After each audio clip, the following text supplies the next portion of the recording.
Yon, good day mga kabigote. Welcome back din sa aking page. At ngayon ay magkakaroon ako ng konting mga explanation lamang dahil dito kayo matutuwa. Ito ay yung style ng breeding ng stencil at yung magic ng change of colors o coloration ng stencil kapag tayo ay magbe-breed. Ngayon, may makikita kayong isang ibon dyan, madungis yung ulo. Ito yung kanyang kapares kasi sila ay nagsusubo pa. Ngayon, inilabas ko na sila sa flight ng makapag-stress stretching naman kasi nakadalawang clutch na sila.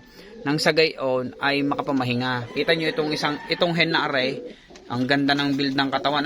So, TS1 siya mga kabigote. Yan, dark yung kanyang bar. So, clear naman na blue bar siya. Hindi naman siya sooty.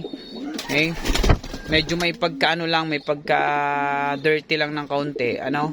So, yung kanya namang kapares, mga kabigote, suti. Yan, ang ganda ng katawan niya, mga kabigote. Talagang matigas. Yung build, kita nyo naman.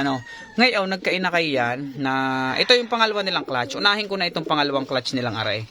Kung makikita ninyo, mga kabigote, bata pa, malabo pa yung bar, wala pang kulay. Yung isa naman yun, nakita na natin na may bronze na naman siya. Pero yan mga kabigote, mag-iiba ang kulay ng bar na yan. Mas magiging maganda.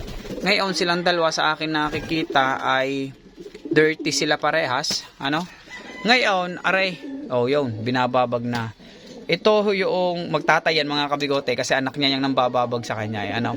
So yan mga kabigote, anak nila itong dalawang ito. Kung makikita ninyo, explain ko na muna sa inyo ring isa. Yan. Itong isang ito mga kabigote.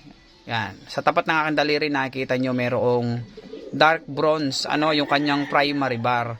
Yan yung kulay ng bar niya dati. Nung siya ay hindi pa nagmo-molt. Pero nung siya ay mag-molt na, nakikita nyo nasa taas mga kabigote. So nag-pink na siya. Na nag-white. So rosy red. Ang aking tawag dyan sa coloration niya. Barako. So rosy red. Ayan na yung naging kulay ng kanyang bar. Ang ganda So yung kanyang kanesmates ito, nagpalit na rin. Ito naman, nung bata pa mga kabigote, ay red na nagpipink ang kulay ng bar. Ngayon, nung mag-molt, mas pinkish na siya, na nag-white na. So yung pagka-reddish na, nawala, naging pink na. So nag-rose na yung kulay. So yan dalawang yan mga kabigote. Yan, nestmates yan.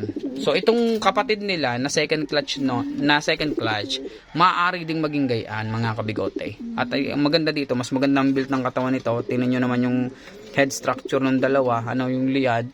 Pero ito okay na ako dito mga kabigote. Ito kapag nakamas ninyo, nahawakan ninyo mga kabigote, ay talagang ang ganda ng buo ng katawan niyan.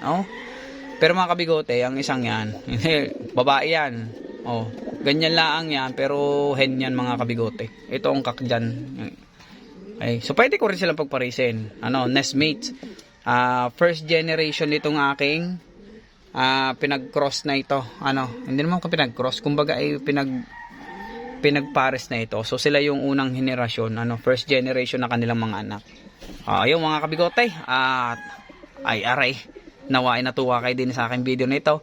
There is a magic in stencil breeding. At yan, na-develop na natin ang form ng kanilang katawan. Ang kinis mga kabigote. Lalo na pag nabuo na yung bar niyan. Tapang, binabanatan yung mga kapatid niya.